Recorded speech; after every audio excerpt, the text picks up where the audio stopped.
Tel qu'est prévu, mesdames et messieurs, je vous retrouve aujourd'hui dans cette vidéo pour vous exposer comment il faudra dresser une fiche, n'est-ce pas, de prévision de matière. Je vous salue, j'espère que vous êtes très bien portant. De mon côté, ça va aussi.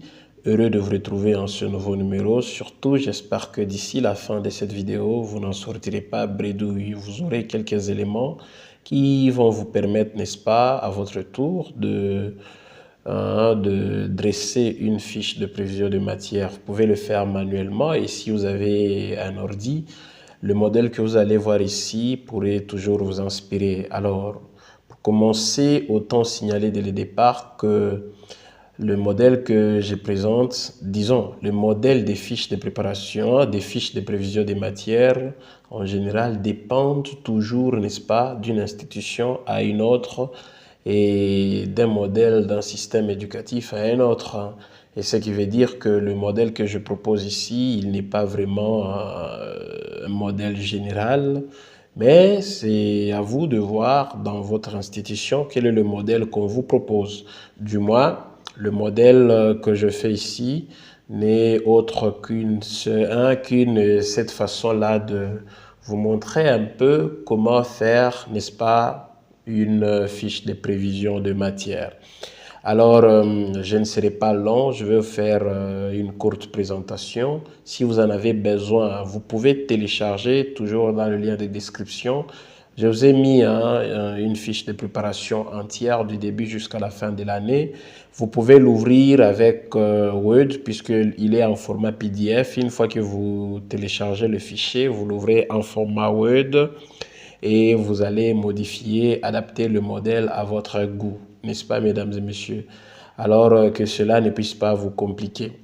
C'est parti pour la fiche de prévision de matière. Alors, vous avez votre feuille si vous voulez le faire manuellement, c'est-à-dire vous voulez utiliser une règle, une latte et un stylo, vous pouvez toujours le faire sans souci. Vous avez votre feuille vierge telle que vous la voyez ici. Et il faudra commencer, n'est-ce pas, par la partie administrative, c'est-à-dire vous mettez les informations relatives à cette fiche de prévision de matière que vous voulez faire. On commence toujours avec l'institution. On commence école, n'est-ce pas?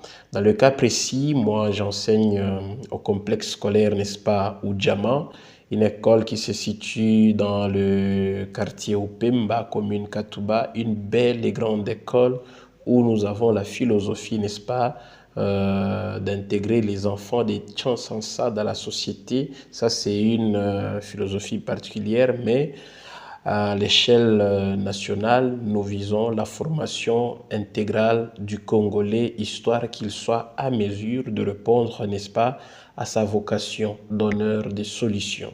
Donc, c'est cette école Oudjama qui répond à cette mission là-bas. École, ici, je mets complexe scolaire Oudjama, n'est-ce pas? Et une autre information administrative, je peux mettre branche. Branche, ici, je fais par exemple, c'est pour vous aider, je fais une prévision des matières de quelle discipline didactique générale, n'est-ce pas? Ce n'est pas tout. Professeur, professeur, c'est-à-dire il faudra qu'on sache que cette prévision de matière appartient à quel, n'est-ce pas, professeur. Donc je mets professeur, c'est un exemple, un modèle.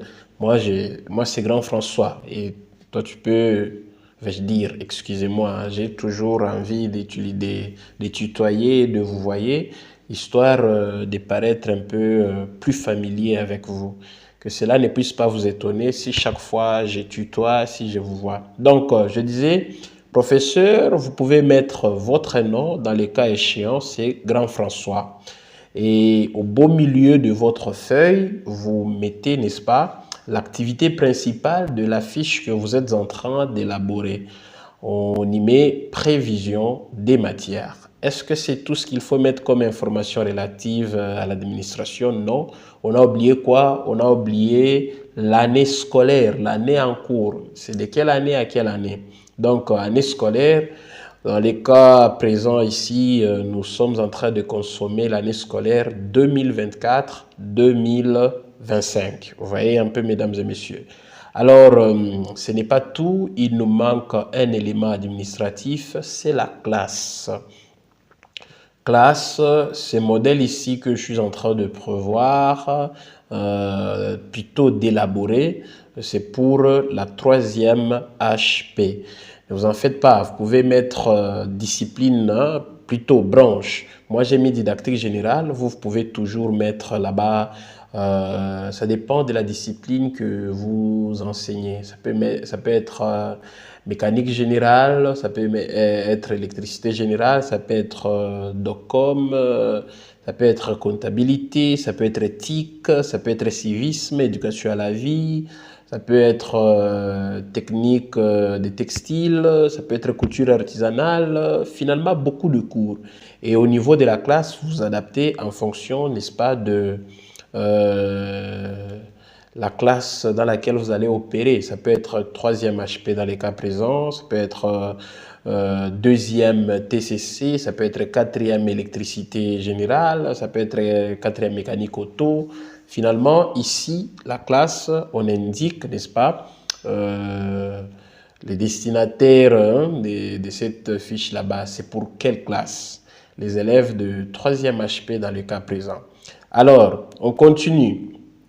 Une fois que vous avez écrit, n'est-ce pas, vous avez rédigé, vais-je dire, les informations administratives de votre fiche, il faudra maintenant concevoir ou bien dresser un tableau, n'est-ce pas, cette table ou cette vitrine qui va reprendre différentes activités en vue de vous montrer un peu ce que vous allez devoir faire pour une bonne prévision de matière. On y va. J'en bafoue un peu. On y va, mesdames et messieurs. Allez, vous tracez comme ça, n'est-ce pas, comme on le fait à l'accoutumée, avec votre règle ou bien votre stylo. Vous ajoutez encore, cette fois-ci, ça sera un peu plus beau parce qu'on va y aller rapidement. On met les colonnes, voilà. On met les colonnes et puis il faut mettre les lignes. Voilà, déjà vous avez votre, n'est-ce pas, vitrine. Reste maintenant à y insérer les activités relatives à chaque rubrique élaborée. Alors, dans la première colonne, l'intitulé, vous pouvez mettre période, n'est-ce pas? Période, j'ai dit, hein, les périodes à l'école sont subdivisées en fonction des semestres ou bien des trimestres. Trimestre à l'école primaire, semestre à l'école secondaire, n'est-ce pas? Primaire, vous trouvez les 3 degrés, hein, degré élémentaire, degré moyen, degré terminal. Et à l'école secondaire, vous trouvez les semestres. Donc, première période, deuxième période, troisième période. C'est ce qu'il faudra marquer dans cette première colonne. Mais on y va d'abord, remplissons les autres colonnes. Dans la deuxième colonne, l'intitulé, pour bien prévoir, n'est-ce pas, vos matières, il faut commencer par période, ensuite les mois et numéros. Numéros ici, vous allez voir ce qu'on va mettre dessus, ce sont les numéros des semaines parce que quand on prévoit les matières à enseigner, on le prévoit par semaine, c'est-à-dire en fonction du nombre de jours que vous aurez par semaine à prester dans telle ou telle autre classe. Dans le cas échéant, il s'agit de la 3e HP, c'est-à-dire ici combien de jours j'aurai par semaine en 3e HP. C'est pourquoi on a mis période, n'est-ce pas, mois. La période prend combien de mois et le premier mois dans cette période a combien de semaines. Et vous verrez, quand on va terminer de remplir, vous voyez ce que je vous disais, semaine, remplissons l'autre colonne, matière prévue, et l'autre colonne, matière vue, n'est-ce pas? Dans cette colonne matière vue, vous allez mettre la date. Vue tel jour, par exemple, lundi, et ainsi de suite, mardi. Comme je disais plus tôt, matière prévue, on met le titre, n'est-ce pas, de la leçon qu'on doit enseigner. Maintenant, le jour où vous allez enseigner cette leçon, c'est le jour où vous allez remplir la rubrique matière vue. Par exemple, aujourd'hui, nous sommes mardi 26 novembre 2024. Vous allez seulement indiquer matière vue mardi 26, n'est-ce pas, novembre 2024. Et la dernière colonne, on y met observation. Observation ici, c'est la direction qui constate, n'est-ce pas? Est-ce que la matière a été enseignée? La direction peut mettre vue tel jour, ça dépend du jour où on va vous demander de présenter votre prévision de matière. Voilà pourquoi il faut toujours être à jour. Il faut actualiser vos fiches, vos prévisions de matière, histoire que même quand l'on vous demandera par la direction, que vous ne puissiez pas tâtonner ou que vous ne puissiez pas, n'est-ce pas, chercher à raconter des calambredènes, histoire comme quoi j'ai oublié, je fais ci, c'est pas bien de mentir quand on est enseignant. Alors, est-ce que c'est tout? Non, ça peut vous compliquer. Autant ajouter les autres éléments que je vous ai indiqués plus tôt, histoire de faire quand même une belle présentation. Une fois que vous avez terminé de remplir, n'est-ce pas, les rubriques comme ça, les colonnes, on revient maintenant à la première colonne, période. On y marque quoi? Première période, n'est-ce pas? Alors, généralement, la première période prend toujours 2 mois, c'est-à-dire le premier mois de la rentrée et le mois qui suit. Ici, chez nous, en RDC, souvent, nous ouvrons l'année scolaire au mois de septembre. Donc, le modèle que je vous présente, c'est en fonction des réalités de notre pays. Il y a des pays où l'année scolaire est ouverte au mois de juin, au mois de mai, ça dépend. Peu importe, si vous êtes dans n'importe quelle situation, vous cherchez à prévoir, on commence toujours du début de l'année, c'est-à-dire la rentrée, jusqu'à la fin de l'année. Alors ici, chez nous, comme nous débutons au mois de septembre, la première période va de septembre à octobre. Ce qui fait que dans la rubrique mois, je vais mettre septembre, vous voyez, j'ajoute encore octobre. Alors, ici, les numéros de semaine, c'est en fonction du jour des classes. Chez nous, nous avons jusque-là, quoique l'État a déjà vulgarisé la semaine anglaise, mais dans les institutions scolaires, nous avons un peu du mal à adapter cela en fonction du nombre de jours que l'État propose, qu'on alloue en fait aux activités scolaires. Ça doit être quelque chose de 222 jours pour 900 heures. Alors si on doit aller dans le système la semaine anglaise, c'est-à-dire on va devoir enlever beaucoup de jours.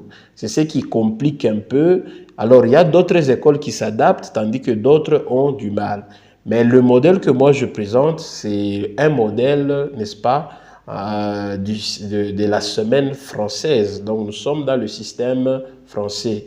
Nous étudions du lundi au samedi, n'est-ce pas? J'espère que d'ici peu, nous allons aussi nous actualiser et être dans la semaine anglaise pour, n'est-ce pas, marcher avec les recommandations de notre État que nous respectons beaucoup. Tout de même, allons-y d'abord avec les semaines françaises ici. Donc, on les numérote. 1, 2, 3, 4, 5, 6, 7, 8, 9, n'est-ce pas? Alors, la première semaine, nous avons ouvert l'année scolaire le 2 septembre 2024. Donc, c'est du 2 septembre au 7, n'est-ce pas, septembre 2024. Voici comment il faut aligner les dates si vous voulez, n'est-ce pas, prévoir vous aussi vos matières. Alors, deuxième semaine, c'est du 9 septembre au 14, n'est-ce pas, septembre. Troisième semaine, du 16 septembre au 21 septembre. Et quatrième semaine, du 23 septembre au 28 septembre. Cinquième semaine, du 30, n'est-ce pas, septembre au 5 octobre. Et ainsi de suite, vous ajoutez les dates par rapport ou en fonction de semaines. Vous voyez un peu, mesdames et messieurs. Alors, si vous regardez bien, du 2 au 7, ça fait au moins 6 jours. Donc, du lundi au samedi. Si vous avez vos semaines anglaises et que vous voulez, n'est-ce pas, vous adapter, ça sera par exemple du 2 au 6. Le 6, c'est le vendredi, n'est-ce pas? Et non le 7. Et ça dépend maintenant de partout où vous me suivez. Ça dépend de semaine. Si vous étudiez par exemple de lundi au mercredi, les autres jours sont alloués aux autres choses. Donc vous allez prévoir en fonction de jours que vous avez, donc des jours ouvrables, n'est-ce pas, mesdames et messieurs? Alors, une fois que vous avez terminé d'aligner les dates comme ça, Reste qu'à augmenter maintenant, ajouter, hein. Je vous ajoute ici congé de première période. Donc, quand vous prévoyez vos matières, n'oubliez jamais de prévoir aussi les congés parce que vous risquez d'aligner une matière le jour de congé. D'où, pour prévoir, n'est-ce pas, les matières, il vous faudra avoir un calendrier scolaire, un calendrier, n'est-ce pas, ordinaire et le calendrier les calendriers des activités scolaires, vais-je dire, que la direction va vous proposer. C'est en fonction de ces éléments qu'on arrive à prévoir, n'est-ce pas, les matières, histoire d'éviter, par exemple, de mettre une matière le jour de... un jour qui est férié, par exemple, le jour mort là-bas. Voilà pourquoi il faut avoir le calendrier scolaire si vous voulez prévoir vos matières. Alors, mesdames et messieurs, nous voici à la fin de notre vidéo. Merci surtout d'être nombreux à nous suivre. Merci pour toutes les passions que vous avez par rapport à notre beau métier ici de l'enseignement. Pour prévoir, n'est-ce pas, la matière ou les matières, il vous faut un calendrier scolaire. Il vous faut un calendrier des activités de l'école que la direction va vous proposer. Il vous faut un calendrier, n'est-ce pas, ordinaire. Et quand vous prévoyez, évitez de programmer les matières le jour de congé ou bien le jour férié. N'est-ce pas, mesdames et messieurs? Alors, pour d'autres questions, il y a, n'est-ce pas, la boîte de commentaires. Vous me posez des questions, on va toujours interagir. Sinon, il n'y a rien à ajouter, si ce n'est vous dire merci, merci d'être nombreux, merci de faire en sorte que notre petite communauté de formateurs est en train de s'agrandir petit à petit. Apprendre, formons-nous, n'est-ce pas, pour les générations futures, parce que c'est nous qui devons irradier ces générations. Je dis et je vous remercie, portez-vous bien et à très vite.